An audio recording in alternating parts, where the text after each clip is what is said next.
So good evening, everyone. I welcome you all to this second webinar series. Can you allow me to record this meeting? Just a second. Please do that. Yes. Please. No, I think he hasn't heard the... I think you can start now, Amit. Okay. So, again, welcome everyone. Good evening. And I welcome to this second webinar series of Pediatric Spine Academy. The first was on the pediatric back pain, and second, we have a very challenging topic, and that is on pediatric spinal tuberculosis. And for this topic, we have the stalwart and the pioneer in this subject, Professor Rajasekaran. Professor Rajasekaran, a name in spine surgery, who actually does any introduction, even in an international forum, especially in spinal tuberculosis. I don't know from where to start, but it is a great privilege and honor to introduce this doyen of spine surgery, Professor Rajasekaran, who is a globally acclaimed spine surgeon, a visionary clinician, a pioneering researcher, and inspirational teacher. He has been instrumental in shaping the modern landscape of spine, especially putting India to the global level. Everyone knows that Professor Rajasekaran is the chairman of the Ganga Hospital, Coimbatore, which is a pioneering research institute in advancing spine care in India and across the world. His clinical expertise spans the whole breadth of the spine pathology, but his research is particularly pioneering in disc biology and spinal tuberculosis. For this, he has nearly advancing spine care in India, scientific publications in international and national journals, numerous international awards and accolades by NAS, ISLS, APSS, SICOT, Eurospine, to name the few. He has held presidencies in prestigious spine societies, including Association of Spine Surgeons of India, IOA, AO Spine International, APSS, ISLS, CSRS, SICOT, and World Orthopaedic Concern. He is a mentor and role model to countless surgeons and relentless advocate for evidence-based spine surgery. Today he is going to enlighten us by his talk on pediatric spinal tuberculosis. His pioneering work, particularly in spinal tuberculosis, has redefined the management of spinal tuberculosis. He has landmark articles on natural history of kyphotic deformity, risk prediction models for progression of deformity. He has given spine at risk science, particularly in pediatric tuberculosis. He has also given evidence-based treatment protocols and classification systems for spinal tuberculosis and kyphotic deformity. It is great honor to have Professor Rajasekaran, and all the platform is yours, sir. We are eager to learn from you. Thank you very much, Amit, for this very elaborate and generous introduction. Let me also congratulate your forum for starting this very innovative model of focusing on pediatric problems. I think it's very important in a developing country. Now, coming to pediatric spinal tuberculosis, we all know that there are many challenging problems. Although we have very eminent and very effective chemotherapy schedules available now, we still see a lot of such pediatric issues as neglect. And these deformities and these neglected problems can lead not only to paralysis, but can also lead to cardiopulmonary deficit, poor stature, sagittal balance, and also pain. These can lead to a high morbidity for a young child, and over the period of years, when it grows, can also lead to an increased mortality. Now, if you look at why these poor results happen, it is not just because of non-availability of techniques or drugs, but it is also a misconception that we don't understand the actual pathology of pediatric tuberculosis very well. And there is a very famous saying that children are not miniature adults. And the pathology and natural history in pediatric age group is very different in many diseases. And this is very particularly true in pediatric spinal TB. First of all, the disease itself is more severe than in the adult. Now, when you take an X-ray, it would appear as if one or two vertebral bodies are involved. But actually, when you go into a higher level of imaging, either by the CT or the MRI, you will find that although two vertebral bodies are mainly involved, there are usually many vertebral bodies involved in the adjacent. And these vertebral bodies can quickly lead to a complete destruction and a very severe collapse. The most common thing is multiple bodies, and we should remember that pediatric TB is a more severe form of disease than in the adult. The second main important difference that leads to poor results is that whereas paravertebral lesions, paradiscal lesions are very common in adults, that is almost 95% in adults. So there is only a disc space which is involved, and vertebral bodies are partially involved, and they quickly come to contact and consolidate and heal well. But in pediatrics, body lesions are more common. Here you can see that very good example. You can see one vertebral body here, and the above vertebral body is completely destroyed. The disc is left intact. So you have two vertebral bodies lost with discs intact on either side, which does not allow for an easy bone-to-bone contact and a quick healing. Now, complete vertebral bodies are lost, and so they have to collapse. And this increases the DAR. The deformity angular ratio is very high in that of children. When one vertebral body is completely lost, and this child has got almost more than 80 degrees kyphotic deformity, you can see that the deformity angular ratio is very much, that this results in a very gross angular kyphosis. And also the stress on the posterior elements are very high in pediatric deformities. Whenever there is a body type of lesion, we have to be careful that there is going to be a sudden massive collapse, and this is very common in children. Now, fourth important point is that the pediatric spine is very flexible, and therefore the collapse is more severe. Now, we know that the pediatric spine biomechanically represents a slender column. And there are very famous theories on how the slender columns collapse. Now, one of the most important theories is the Euler's theory, and the collapse load is given by the formula, which involves critical slenderness ratio and Young's modulus of the column. Now, we know that the pediatric spine is much more slender than in the adult spine, so it is very susceptible to collapse. But its Young's modulus also is very, very different. For example, if you see the MRI of an adult spine over here and that of the child, some things are very remarkable.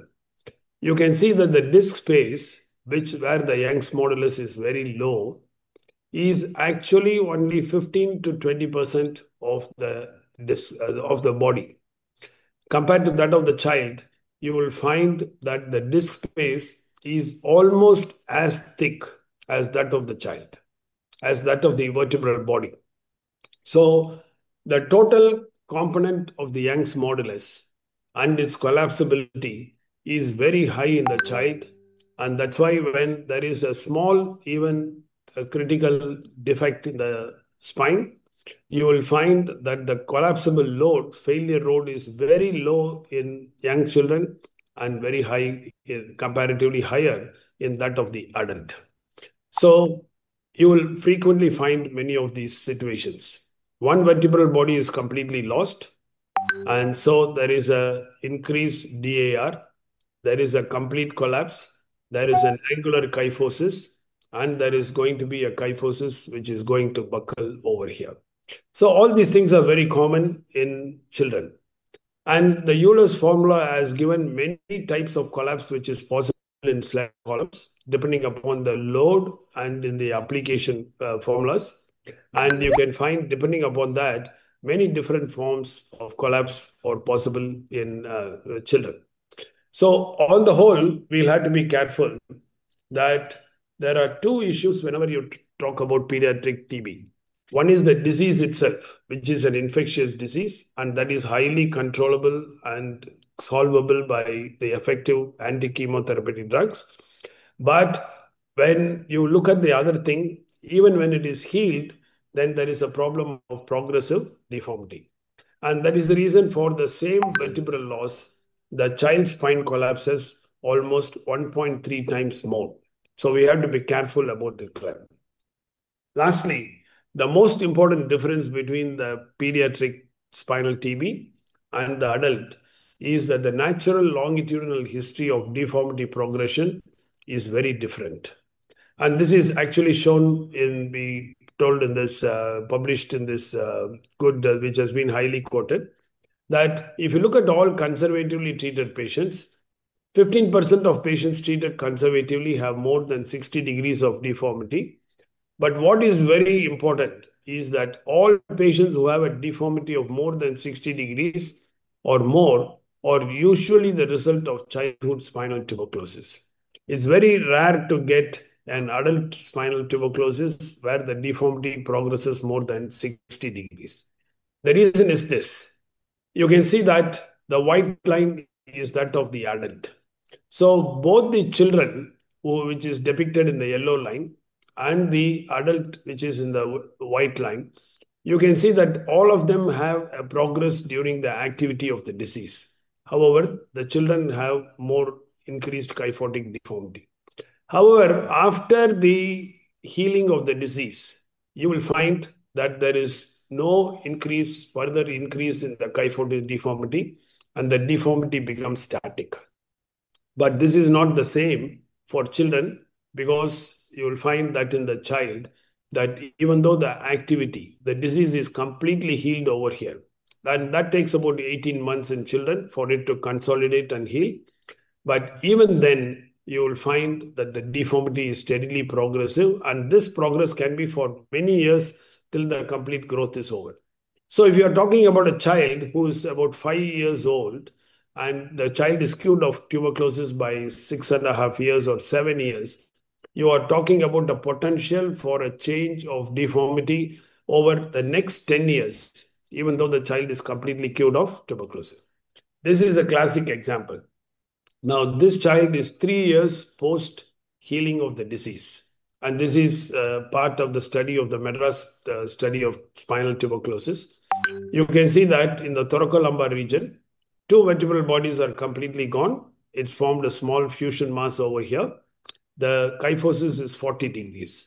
But over the period of 15 years, although there was no recurrence of the disease, there was no activity, but still the progress of kyphosis has come up to 115 degrees, which is very massive increase over here. So this is because that you'll find that this fusion mass and also the growth plates which are adjacent in these kyphotic angled vertebra, you will find that there is a severe compression over here. So there is a growth suppression at the front, and there is also a lot of traction forces on the posterior side. So the growth plates at the posterior side of this fusion mass, and also these vertebrae grow larger, and you will find that 40 degrees has become 115 degrees. Now, this is what happens, and this is not a result of the activity of the disease. It is a result of the growth modulation that happens. So we are always told that the Hütter-Volkmann law applies over here, and we have seen it in action, that there is an increased growth whenever there is a traction, and there is a suppressed growth whenever there is a compression. And this is, we have seen that it makes us feel that once you have a deformity, that there will always be a progress in deformity.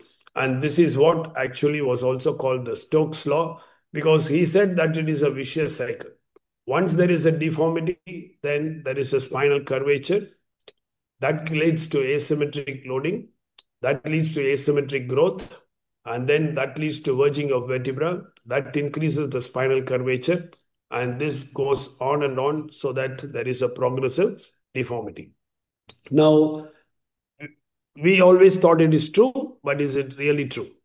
When we looked at the long-term follow-up of all the children in the Madras study of spinal tuberculosis, we had some surprise observations.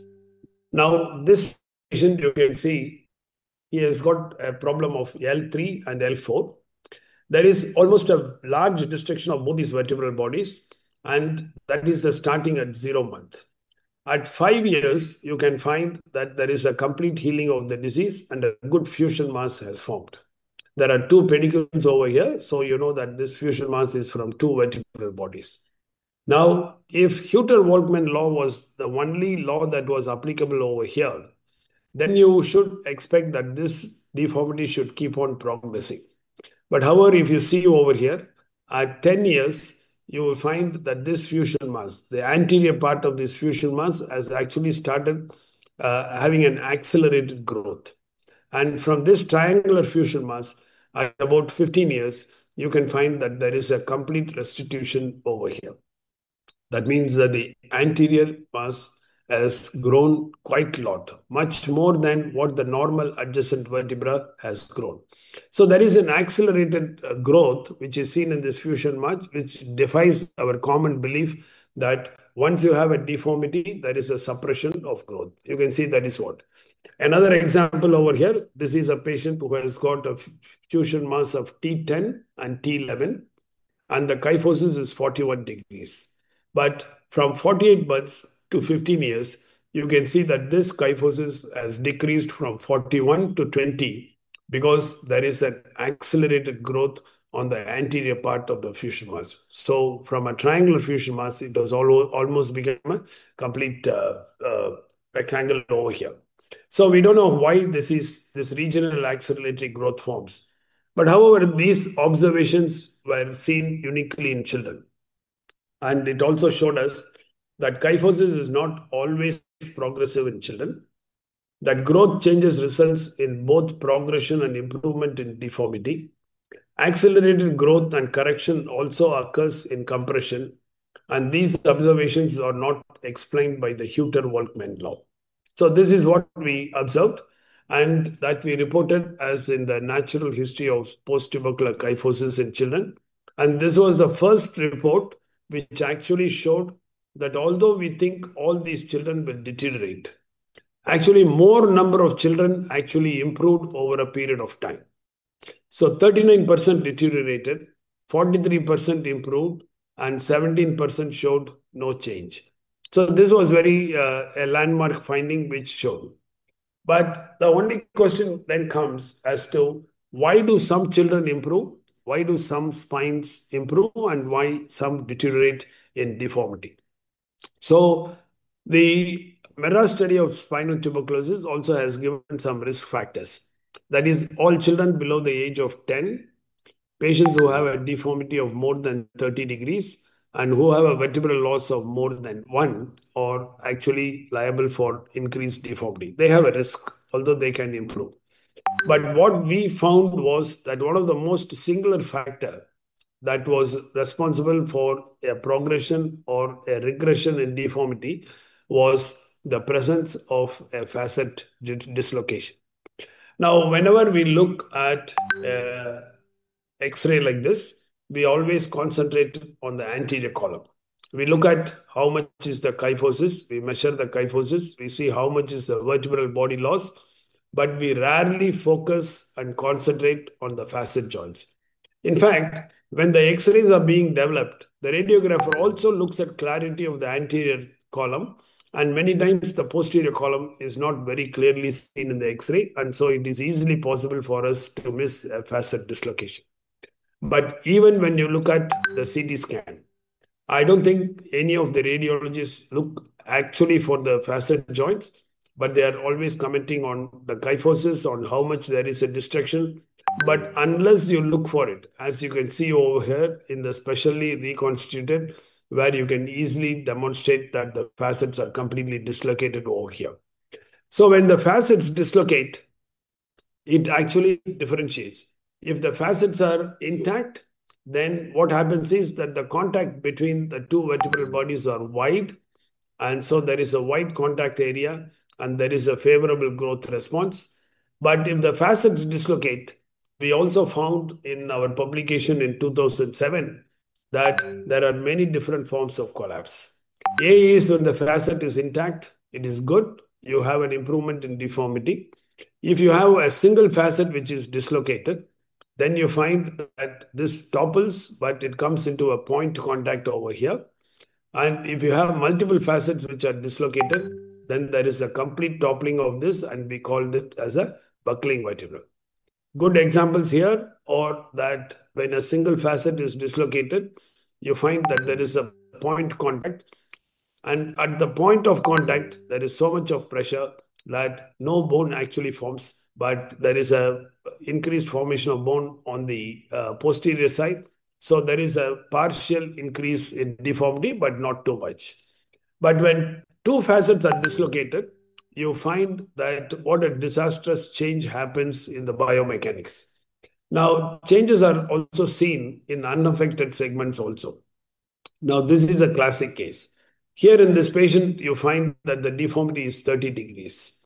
And you observe T11 vertebra, you can see that after the cure of the disease, there is no involvement of T11 vertebra. But over a period of time, because the facets are dislocated, there is so much of pressure on the anterior column that you find that there is also some instability over here, that this vertebra, which is uninvolved, also actually undergoes a mechanical attrition. Attrition is probably the word that should be used, and you can find that this deformity has increased from 42 to 71 degrees. Not only there is an increase in deformity, these children also get an increased pain because they are biomechanically, this spine is unstable because there is no fusion on the anterior side. There is still a lot of mobility over here. And posteriorly, the facets are dislocated over here. So there is a lot of rocking movements that is happening whenever the child is sitting and walking. And these patients have a lot of pain and they present primarily with pain. Now, when your vertebral body loss is more than two, and we know in children that body involvement is very common. So, two or three vertebral bodies, the entire vertebral bodies can get destroyed very fast. And in this case, there is a sequential dislocation of the facet joints. And when multiple facets are dislocated, you find that the entire column rotates and it comes over here. Now, if you look at a biomechanical model over here, now the stability comes from the intactness of the anterior column and the posterior column. But here, tuberculosis has already destroyed the anterior column. And when there is a force, center of gravity forces coming, by parallelogram of forces, you will find that most of the forces are converted into horizontal force. And as a result, the remnants of the body get pushed back. And this becomes the internal gibbous, which is always, you will find in these cases where there is a buckling collapse, that the internal gibbous is just posteriorly placed to the fused vertebra on the anterior side. So when there is no anterior column and the facet joints are also dislocated and the remnants are pushed behind into the spinal canal, you find that there is nothing over here. And in biomechanical terms, this is called as the death of a column. So when the death of the column happens, the collapse happens in many different ways. It happens with the 6 degrees of freedom. So it can collapse in the sagittal plane, it can translate, it can collapse on the coronal plane, and it also rotates. So all these can lead to very different kinds of deformities, and this is called actually the buckling collapse. Now, the difference between a kyphosis and a buckling collapse is that in a kyphosis, there is an angular deformity or a globular deformity, but the posterior column is intact. But in the buckling collapse, the posterior column is gone. So the restitution of the column actually happens by this superior column coming and resting on the inferior column.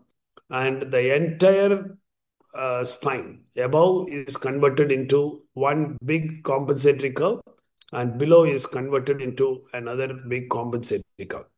Now, when this happens, another phenomenon called the horizontalization of the vertebral segments happen.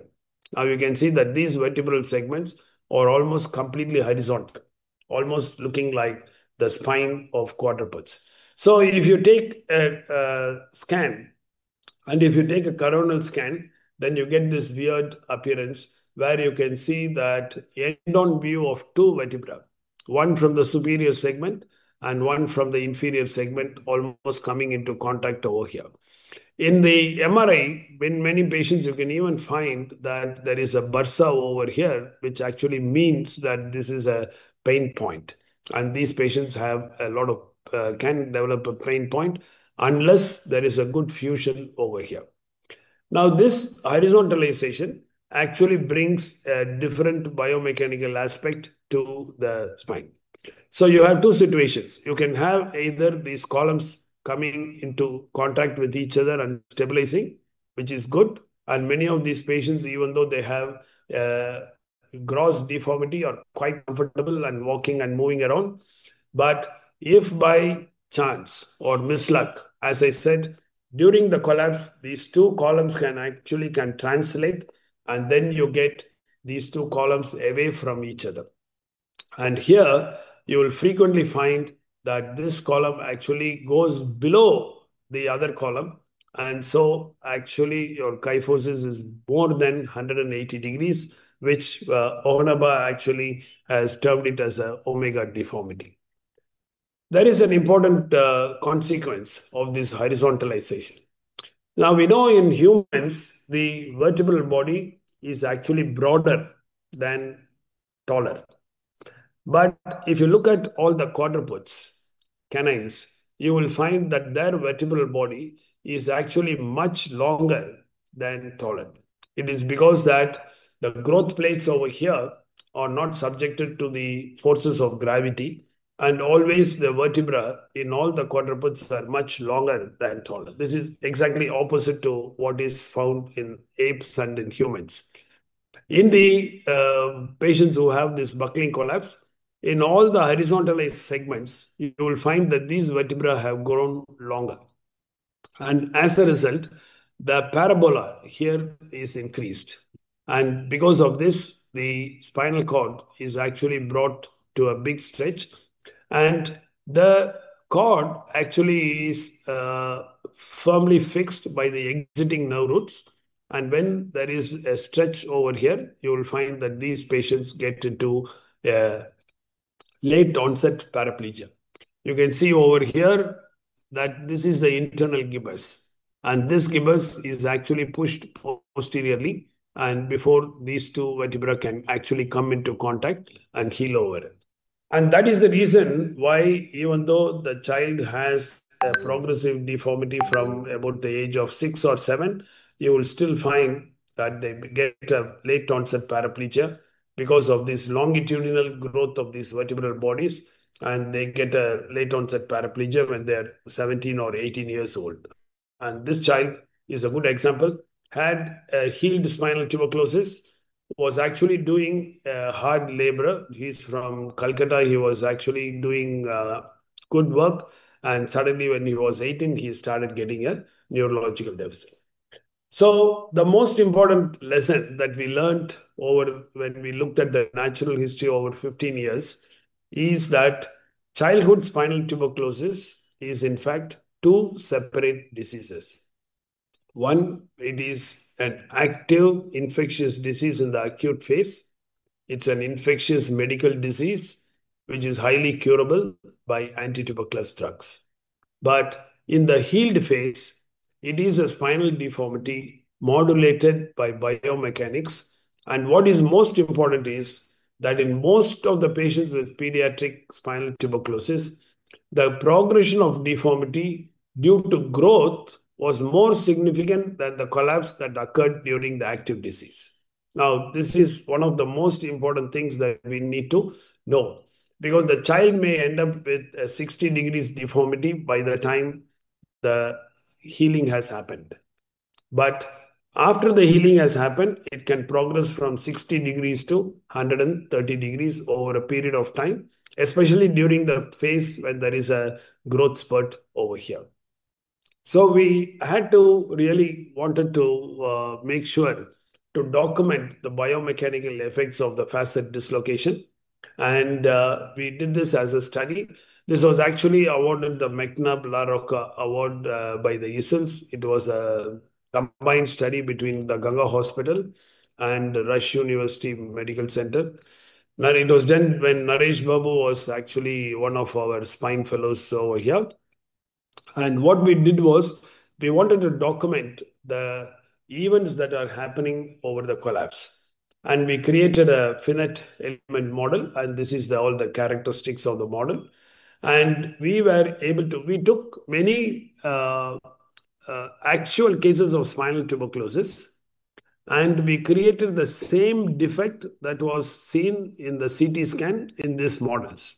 And here you can see, actually, we have done one model where one full vertebra body loss was completely documented in the CT, and we have done the same thing in the FEM model. And when we subjected this model to loads which are very typical of the force that happens in activities of daily life, we were completely surprised that the collapse pattern actually occurred as we would actually notice and we noticed in the actual life of these patients. So we found 4 different types of collapse patterns. Type A was that when the facets were intact and we removed part of paravertebral lesion, paradiscal lesion when we created, we found that there was a good healing and there was an accelerated growth phenomenon. When there was a single facet was dislocated, you could, in the FEM, you can actually make these facets null and void by removing the contact. And we found that the collapse actually occurred with point contact, as we normally see that is happening. When we removed 2 facets, we found the exact type of collapse pattern that it happens over here. And when we defunct 3 facet joints, we found that the exact pattern of buckling collapse was happening. So you would find here that when the facet was intact, that the mechanical stress at the end plates over here was only from 1 to 2 MPa.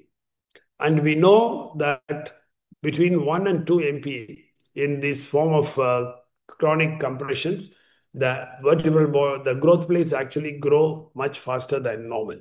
And this is exactly what we found. We also found that when the facet joints are intact, the strain on the posterior ligaments and on the capsule of the facet joints was very, very low.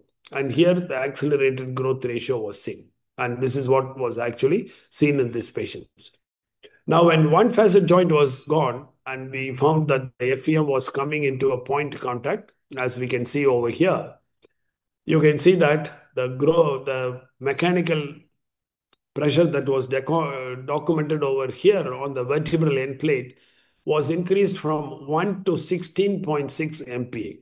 And we know that when the forces grow above 6 or 7 MPa, there is growth suppression. And this is what actually we see over here.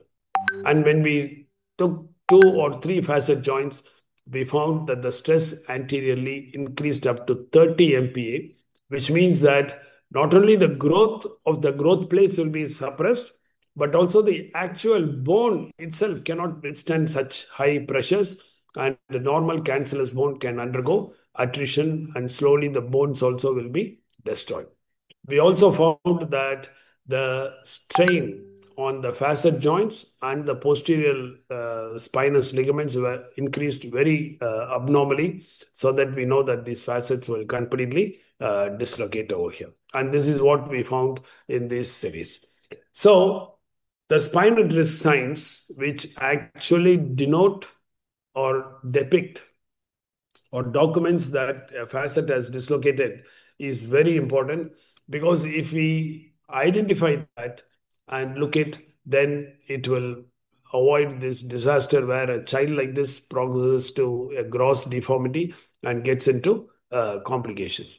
So there are many lessons we learn from that. The first is that no child with spinal tuberculosis must be discharged from care till the growth is over. If the spine at risk signs are positive, then it's very important that the child must not be discharged from care. Because we may be discharging the patient at this point, and the patient may be normal for a few years and then get into a high deformity.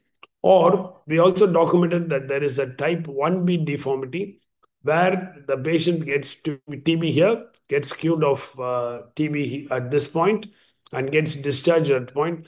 The patient is quite normal for a long period of time.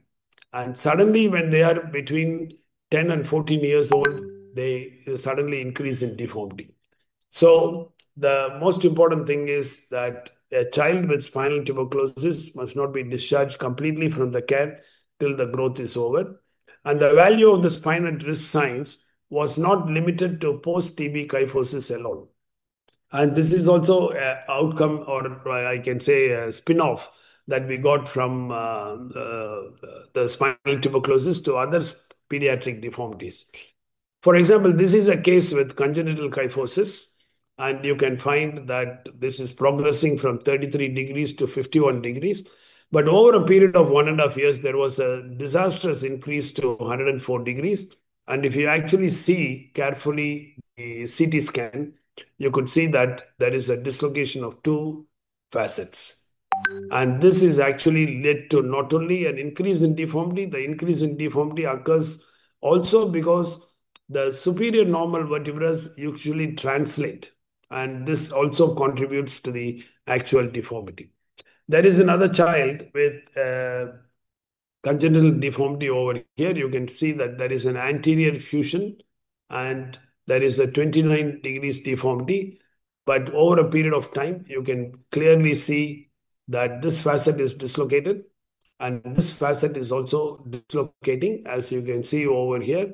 And this actually leads to a quick increase in deformity to 48 degrees and then to 87 degrees. And over this period of time, you find that there is a complete growth suppression on the anterior side and progressive dislocation of the facets going progressively.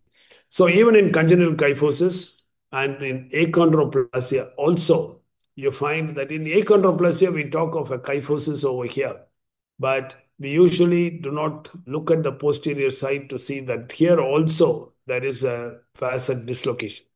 Once the facet dislocates, you will find that the superior vertebra translates and there is a lot of pressure over here. So secondary changes, which are characteristic of achondroplasia, start occurring. So whenever we see any child with kyphosis, it's very important that we look at the facet joints below. So the spinal risk signs are important for all pediatric spinal deformities. The third important, point that we learned is that there is a praise for prophylactic surgery. In fact, in many of my talks, I have slides which says there is no place for what is called as prophylactic spine surgery, either in the disc or listhesis or anything, where we say that this will get worse and we operate on the patients when they are asymptomatic. But probably this is one place in pediatric spine surgery where there is a prophylactic surgery is possible, even in healed asymptomatic patients when spinal risk signs are positive. A good example is this. You can find that this child came to us quite running and active. There is a deformity over here in the cervicothoracic junction. No tenderness, nothing, no neurological deficit. And the whole question is, should you take up a major surgery in this patient? But when you look at the CT scan and in the MRI, you can very clearly see that although the child is completely asymptomatic, there is a complete dislocation over here, which means that the facets have dislocated and there is also a translation. It's only a matter of time before the whole spine collapses and this spike will go and actually cause a problem for the spinal cord. So these children must be operated even when there is no symptomatic symptoms at present and they are healed of the disease. Again, another patient, very small, kyphosis of 47 degrees, completely asymptomatic patients. but two facets are dislocated over here. And this patient, if you don't operate prophylactically, and when you operate at this time, the surgery is very simple. All that you need to do is to do a posterior fusion. You can see that we have corrected and fused this child from 47 to 14. Once the fusion occurs, you can even possibly remove the implants, but this is what you need to do in patients over here.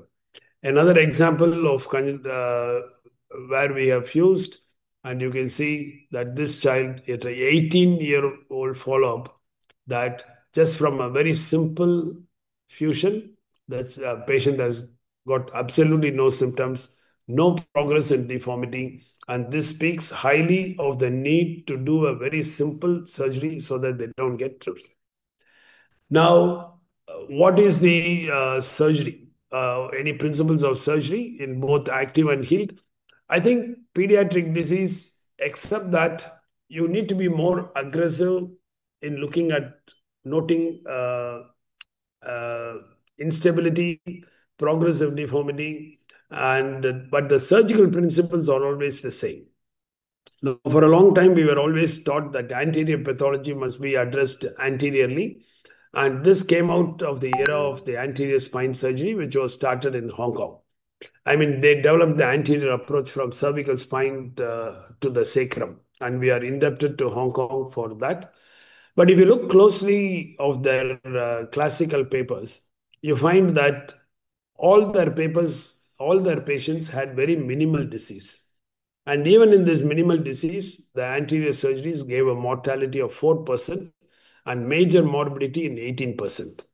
And if you're looking at anterior approach for all, whenever you get a patient who is very progressive, I mean a severe case, and in the thoracic area, these patients already have a lot of respiratory problem. Their cardiorespiratory status is compromised. And if you do an anterior surgery in these children, you are risking high morbidity, the necessity to be in ICU for a very long period of times, and also sometimes an increased mortality rate. And we also know that anteriorly alone, without posterior, gives rise to a high rate of failure of grafts. And anterior approach in these severe deformities is actually a challenge. I mean, you are getting into a tunnel, and then to go here and do this is very, very difficult. And whenever you have a translation over here, it becomes an absolute challenge because either you can come from this side or that side, but to get into the cord and to the vertebral bodies on the other side is very, very difficult. So the whole concept has changed. While in the 1980s, 90s, and even early 2000s, we were doing a lot of anterior surgery.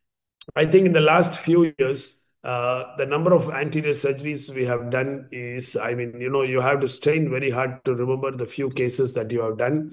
And posterior only corrections have almost become the rule. Now, this is really true because with a wide bilateral costotransversectomy approach, you can get a very good access to both sides. You can get an access to the anterior column very easily. You have pedicle screws which give a tricolumn purchase, and you have an excellent and facetectomy approach which gives a good anterior approach, and it gives you a lot of opening on the anterior side. You can go a good debridement, you can place a cage over here, you can correct the deformity, and you can also shorten the column which gives over here. You have to be very careful, especially in children, because of pedicle screw, because it is very unstable and because it is translated. Many of the pedicle screws on the inferior column and the superior column may not look with each other. They may not be aligned to each other. So once you have put some pedicle screws, if you're looking at the other pedicle screws also to be aligned to the other screws, you may miss your pedicle screw and go into the canal. So you need to be really careful to look up because you always need to do a wide laminectomy. And this is very important to get a good access. And when you're operating at the thoracic region or at the high thoracolumbar level, above T12, you have the luxury of sacrificing the nerve roots. And if you do that and elevate the nerve roots, they actually give an excellent access to the anterior column, and you have to do. So when you are removing and debriding, make sure that you debride the anterior part or you osteotomize the anterior part, leaving the posterior part thin rim for a long time, because that will actually serve as the natural protector and retractor for the cord. If you start from above, then you have to be very careful of the cord all the times. That is a danger. And also you will have a lot of epidural bleeding. So always keep this thin piece of bone over there, whether in the active disease or in the healed disease you have to be careful that you're not starting from posterior over here. So once you have done that, you have a good possibility to put in a cage, and then you can use the rods to correct the deformity. And the correction should be done slowly, gradually if there is a deformity, and then you can secure it by actually shortening the cage. So this is the final construct you get. You can even correct very good deformities.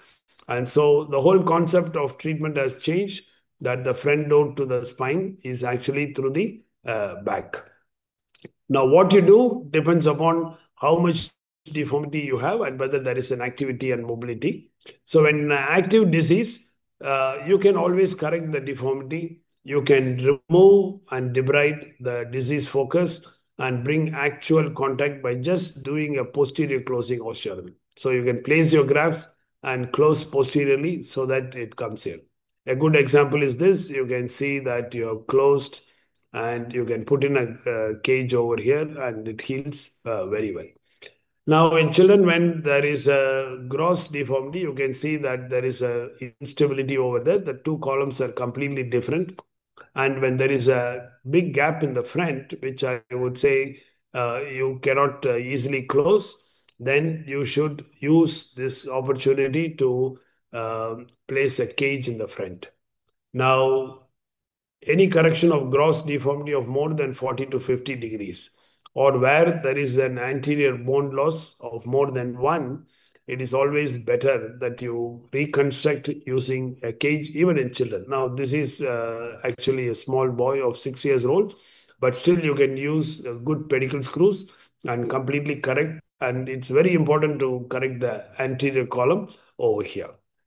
Now, if you have a fused segments, or if your deformity is very gross, more than 90 degrees, you have to be careful to make sure that you have a generous laminectomy before you do the osteotomy and correct. The reason is, unlike in ankylosing spondylitis and other patients, where there is no anterior loss, here you can see there is a fusion mass, but this fusion mass actually is a combination of three vertebral bundles. The anterior column is grossly shortened, but the posterior column is intact. So when you do osteotomy and close, this lamina will actually go and impinge on the spinal cord.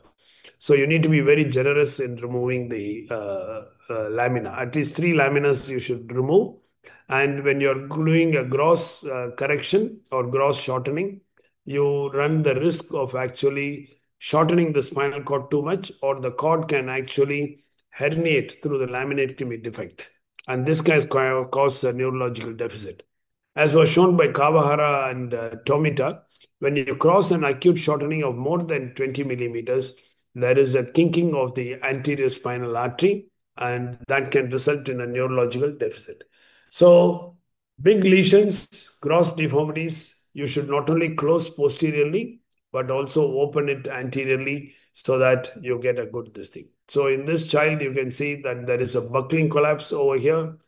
Now, what you need to do is to follow the same principles, all posterior costotransversectomy on both sides, get a good access, do a good debridement, and you not only bring it to alignment, close the posterior side, but you also place an anterior thick column so that cage so that you get. Another example where there is a total disruption and translation of the vertebra, you still have to be very careful and you use the cantilever system. So whenever there is a complete translation, you can get hold of these two columns by using two different, and then use the rods to also bring it to alignment so that you get a good cantilever correction. And again, you can see that we have placed a good cage over here to increase them. In fact, our current president Srivatsa has actually very clearly shown and explained about this step by step in the Asian Spine Journal published in 2019 on the importance of anterior lengthening, which gives a better sagittal correction. So this is a very good article that you should read over here. In severe kyphosis, we have found that halo traction is very good. And as you can see over here, we give the halo traction for about 4 to 6 weeks and 3 to 4 hours of ambulation, walking and wheelchair frame. And they have a good, this increases their, they can do their schooling. It increases their respiratory capacity. It allows them to eat well. Their weight increases and the nutrition increase. And this actually helps you a lot in your treatment. So 150 degrees progressively reduced to 126 degrees over, and then over the surgery it has been reduced to 66 degrees. So this is we do also in buckling collapse. So on the whole, I think it's very important that we have to be careful and look for spine at risk signs. And we have to be sure that when the spine at risk signs are positive, that you don't discharge the patients, that you actually follow them up clearly over a period of time. And whenever there is an increase in deformity, even slightly, it indicates that these children are at risk for progressive deformity, and it is quite important to do a simple surgery of posterior fusion at that time with an anterior column reconstruction than to do a massive osteotomy at a later state. And all posterior approach or the dictum now, and we have proposed a classification which will can help in the guiding portion. So thank you very much for this opportunity, and we can go on to some discussion of this if there is some discussion. Thank you.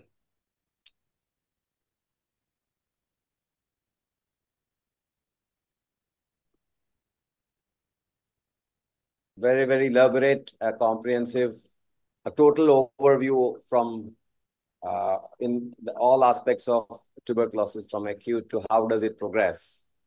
So any questions from anybody?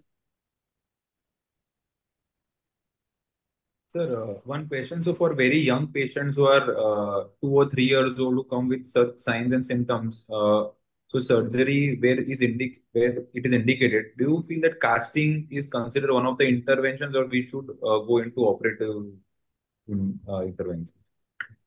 So casting, if you think that the casting, you can do casting, but at the end of the casting, you must be 100% sure that the anterior column and posterior column are nicely fused. Otherwise, casting will give you a false impression that you're holding these patients very well. And then you remove the cast, and over the next few years, they will progress in deformity. So this was found in many cases of when we were doing postgraduates. Patients will come at 40 degrees with deformity. So we will make them lie on what is called a plaster bed. And over a period of time, this 40 degrees will slowly reduce to 20 degrees. And at 20 degrees, we'll give them a plaster jacket. And then we will discharge them home and ask them to come after 1 month, 2 months, and all that. Now, at the end of the chemotherapy, they will have only 20 degrees deformity. But they always, when you remove, the fusion mass won't have been very good, and they will always come a few years later with gross deformity. So I think if you really find and you are able to establish instability or a translation or gross destruction of the anterior column, surgery is much better. Thanks. And Yeah. Yeah, Dr. KV. Yeah. My question is, in various grades of kyphosis, various types of kyphosis that you've described, how do you determine the levels of instrumentation? 2 levels up, 3 levels up, 4 levels up, depending on the severity of the deformity or the pattern of the deformity? Is it a buckling collapse or a non-buckling type of collapse? Number of facets involved, number of vertebral bodies involved. How do you exactly decide how many levels do you go up and down? So, KV, the short answer is that it has to be determined from case to case. But in our experience, we have done more mistakes by trying to conserve because they are children. And so we always think we should leave as many segments as possible. And we find that neither we have corrected it very well. And over the period of time, when they come after 1 or 2 years, then we find that they are progressing. They don't have the balance that we thought that they should have. So in a thoracolumbar case, you will find that your how many levels you go above is not so critically important because you are going into the thoracic region. And I would say at least 3 levels, 3 normal levels is very important. The more problem comes in the lumbar level of the thoracolumbar kyphosis because there is a grossly exaggerated lordosis.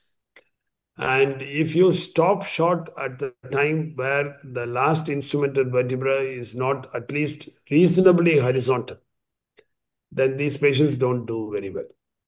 So my current thought process is that uh, to establish the sagittal alignment during the healing phase of the disease, it doesn't matter even if you have to go to L3 or L4, but then you can remove these implants after some time. But you should not stop short. It doesn't look too well when they come after 1 or 2 years after the surgery. And do you instrument or do you fuse the entire level or do you do a No, we periapical? just only instrument and then fuse only the apicals levels. Thank you. Continuing with the question of Hriday, supposing the patient is below 5 years, what are the implant choices? It's very difficult sometimes to get the pedicle and screws in less than 3 or maybe around that age group. Yeah. So I like to do pedicle screws in all these patients.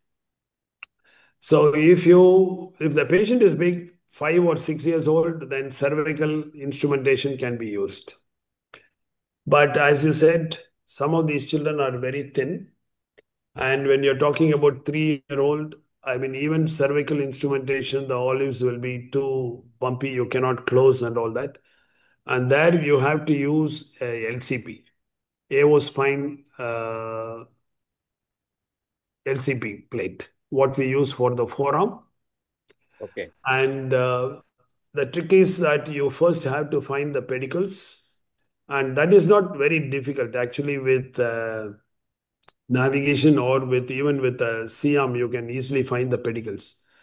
The most important knowledge is that the pedicles attain very good size, almost 80 to 90% of the adult size, very, very early in life by 5 or 6 years of age. And also, the interesting fact is that the spinal canal, the adult size spinal canal is also achieved in the child by the time the child is 6 or 7 years old. So after that, the canal is static and the vertebral body actually grows bigger and bigger around the canal. So our fear is that when you are instrumenting a child who is 4 years old or 5 years old, that this child's spinal growth, canal growth may be obliterated, that this child may have a stenotic canal is not true. So the canal dimensions are there. And the pedicle sizes also are much achieved by the time they are 5 years old. So you can easily put a 4 millimeter screw without any problem at all. And if you cannot put a pedicle screw, then you have to put a LCP. Correct. AO spine locking plates are pretty good. And they are very flush. Yeah. The only problem sometimes is to have the screw at the right side in the pedicles. Yeah. So you have to put the trajectories and you have to leave the K wires inside like that. So if you are planning to put 2 screws above, 2 screws below, you have to expose 3 above and 3 below. You will find that one doesn't come inside, but the other 2 will come. Okay. Sir, we have one question on YouTube by Dr. Ankit, who is asking that How do you follow up these patients, these kids, and how frequently do you do scans for them? How frequently we follow? I mean, it's the same schedule as that of the adults. I mean, you would, if the patient's first month and then 3 months and 6 months and later. But generally, we don't scan the children very often because the younger the child they don't stay inside the MRI quietly. So MRI becomes a very difficult thing. And if you have to do it, you have to do a sedation MRI, which is not the easiest thing to do. And CT scans we definitely avoid in children, not for the purpose of follow-up. So we would rely a large amount on the typical radiographs rather than doing a scan on these children. And any criteria of operating them during their active disease versus healed disease? Anytime that we find that these patients are at risk for a great deformity, or there is an establishment of spine at risk signs, or you can find that there is an instability, lot of pain, clinical plus radiological, I would actually be more aggressive in operating on children than in adults. Healed disease with spinal risk signs also we would operate. One more question. Supposing we are having a late onset paraplegia, is it always necessary to correct the deformity, or you can just have deformity and just do an anterior decompression? Okay. So late onset deformity, late onset paraplegia is of deficit is of three types. Yeah. So one which has a stable fusion mass, where there is a complete fusion mass and due to some collapse or the sharpness of the internal gibbous, you start developing the deformity. There are other cases where there is an obvious instability and you are not able to see a very robust fusion mass at the apex. In the cases in which there is a good fusion, you don't need to do a complete correction of deformity. It is not necessary, and an internal gibbectomy is quite okay. But the internal gibbectomy is not just removing the apex alone, because when you remove the apex alone, and in some cases we think we have done a very good job, but when you take a post-operative scan, you find that there is a sharp margin at the top. So your internal gibbectomy has to be quite extensive, not just at the apex, but also when you remove the apex, then the superior vertebra becomes the sharp margin. So you have to be careful that your internal gibbectomy is very high. That is sufficient if there is a stable fusion. But you may, if you look carefully, and this is what Keith Look had published, that many times the pressure is not only at the apex, but also superior to the fusion mass, that vertebra has actually started slipping forward. So the instability is transferred from the apex to the superior apical vertebra segment. And in these cases, you need to actually fuse. I mean, you need to establish a complete stability and you need to fuse. So, sir, one question from Guru, sir, from ISIC Delhi, that do you remove these implants at any stage in children less than 5 years? And one more question about implant removal is that when do you do an implant removal if you want to do any? I would say that if I have used the sufficient amount of segments and I have not overdone it, I think this is the minimum amount required. I don't remove it unless there is an implant related problem in the follow-up period. I mean, but if, as I told you, in very young patients, we have to gross deformities, and you think it's necessary to go a little lower down to establish a good sagittal balance, then we will remove the implant after a good fusion is achieved. Overall, removing the implants is very less. Maybe we shorten the implants. I would think that having a very strongly fused and implanted posterior column is very important for spinal tuberculosis.